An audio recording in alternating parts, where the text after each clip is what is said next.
మనకి మెరుగైన చదువులని ఇతర రాష్ట్రాల వాళ్ళని ఇక్కడికి రమ్మంటున్నాం.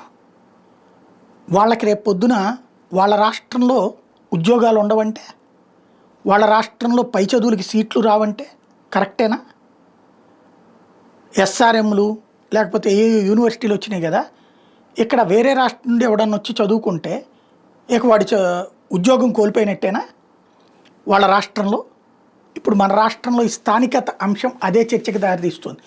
మన ఆంధ్ర వాళ్ళే ఇతర రాష్ట్రాల్లోకి వెళ్ళి చదువుకుంటే, అది చెన్నైలో చదువుకున్నా లేకపోతే దాన్ని ఏమంటారు బెంగళూరులో చదువుకున్నా ఇతర దేశాల్లో చదువుకున్నా వాళ్ళకి స్థానికత వర్తించదు అనేటటువంటి విచిత్రమైనటువంటి అంశం మీద కాడు వదిలేసింది ప్రభుత్వం. అదేమంటే రాష్ట్రపతి ఉత్తర్వులు అంది. రాష్ట్రపతి దగ్గరికి నువ్వు చట్టం మార్చుకుని వెళ్ళి రాష్ట్రపతిని అడగాలి కదా, అట్లా అడగట్లేదు. ఫలితం ఆంధ్రులే నష్టపోతున్నటువంటి అంశం.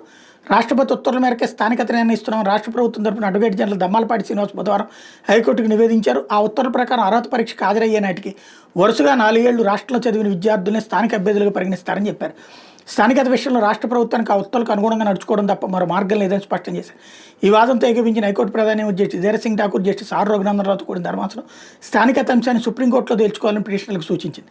ఎవరి మీద సవివరంగా గురువారం ఉత్తర్వులు జారీ చేస్తామని చెప్పింది. కాగా నీట్ పరీక్షలు అర్హత సాధించినప్పటికీ ఇంటర్మీడియట్ తెలంగాణలో చదివామనే కారణంతో వైద్య విద్య ప్రవేశాలకు నిర్వహించే కౌన్సిలింగ్లో తమను లోకల్ అభ్యర్థులుగా పరిగణించకపోవడానికి సవాల్ చేస్తూ గుంటూరు జిల్లా పత్తిపాటికి చెందిన ఎస్కే కమరుద్దీన్కి హైకోర్టులో పిటిషన్ దాఖలు చేశారు. అలాగే శ్రీకాకుళం జిల్లా కోటబొమ్మాళికి చెందిన ననపల వెంకటరమణ మరో 51 మంది మరో పిటిషన్ వేశారు. వీళ్లతో పాటు మరో 20 పిటిషన్లు దాఖలు అయ్యాయి. ఈ పిటిషన్ల మీద ధర్మాసనం బుధవారం విచారణ జరిపింది. కానీ ఏమీ తేల్చలేదు. అసలు సమస్య ఇక్కడ 2 ఏళ్ళు చదివితే కూడా ఎందుకు అయిపోయింది స్థానికత, అది కదా ఇక్కడ సమస్య.